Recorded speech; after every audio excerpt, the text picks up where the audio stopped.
যেটাকে আমরা জুলাই রেভলিউশন বলছি। এই রিভলিউশনের মূল পারপাসটা হচ্ছে জনগণ মানে ইয়াং জেনারেশন তারা চাকরি ক্ষেত্রে তাদের অধিকার পায়নি, যার ফলশ্রুতিতে একটা রিভলিউশন তারা সংগঠিত করে ফেলেছে।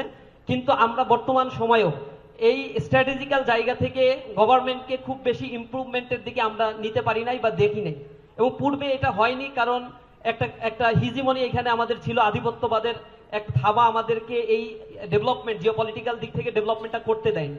আমাদের বাংলাদেশে যদি এই প্রবলেমটা নিয়ে আমরা কথা বলি তাহলে আপনারা দেখবেন যে আমাদের এখানে ফ্রিকশনাল আনএমপ্লয়মেন্ট আছে, আন্ডার আনএমপ্লয়মেন্ট আছে, এরপরে ডিসগাইজ আনএমপ্লয়েডের সংখ্যা আছে, কমন আনএমপ্লয়েডের সংখ্যা, এটা মেজারমেন্টের বাইরে আমাদের বাংলাদেশ। কিন্তু পিওর আনএমপ্লয়েডের সংখ্যা যেটা গভর্নমেন্ট হিসাব বলে সেটা হচ্ছে মোর দ্যান 3 মিলিয়ন। তো 3 মিলিয়ন এইটা মিটিগেট করার আসলে উপায়টা কি?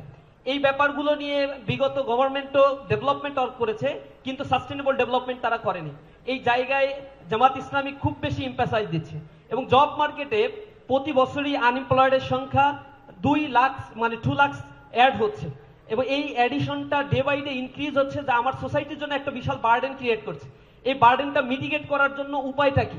2006 সাল থেকে আমার দেশে ডেমোগ্রাফিক ডিভিডেন্ড চলছে, কিন্তু এই ডেমোগ্রাফিক ডিভিডেন্ডকে ক্রাশ করে যেভাবে ওয়েস্টার্ন সোসাইটি অথবা আমার পার্শ্ববর্তী চায়না ডেভেলপমেন্ট করেছে, তারা ইকোনমিক পলিসি রিফরমেশন করেছে 1978 থেকে।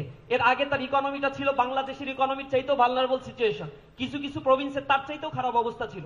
সেখান থেকে তারা 20 বছরের ব্যবধানে ইকোনমিতে পৃথিবীর সুপার পাওয়ারে পরিণত হয়েছে। তারা গ্রেটার বে এরিয়া তৈরি করেছে, ম্যাকাও রিভারকে তারা ডেভেলপমেন্ট করে ফেলেছে, সেখানে তারা 4.4 ট্রিলিয়ন ইউএস ডলারের ইকোনমি ডেভেলপ করার পরিকল্পনা করছে, যার এখন economic value 2.2 trillion US dollar. তো এই জিনিসগুলো রিসাফল করার জন্য এখন ইয়াং জেনারেশন বা ডেমোগ্রাফিক ডিভিডেন্ডকে কিভাবে কাজে লাগানো সম্ভব, ইয়াং জেনারেশনকে ইম্পাওয়ার করা সম্ভব, সেই জিনিসগুলো নিয়ে আমাদেরকে এখন ভাবতে হবে। পলিটিক্যাল জায়গা থেকে যারা দেশ গড়ার চিন্তা করে তাদেরকে ভাবতে হবে।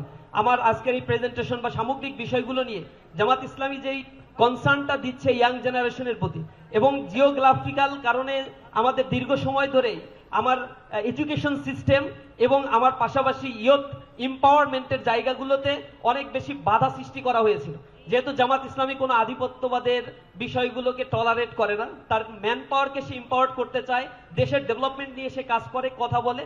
এই জায়গায় আমরা খুবই স্যাটিসফাইড যে আগামীর বাংলাদেশের নতুন বাংলাদেশের যে স্বপ্নটা দেখছি, আনএমপ্লয়মেন্ট সিচুয়েশনকে রিডিউস করা এবং আমাদের দেশের ইয়াং জেনারেশনকে এম্পাওয়ার করার জন্য এটা একটা বেটার অপরচুনিটি নিয়ে তারা যে ভাবনা করছে, যে এমপ্লয়মেন্ট ক্রিয়েশনের জন্য তারা চিন্তা করছে, নিঃসন্দেহে এই সোসাইটির জন্য এটা একটা বেটার ফিউচার নিয়ে আসবে।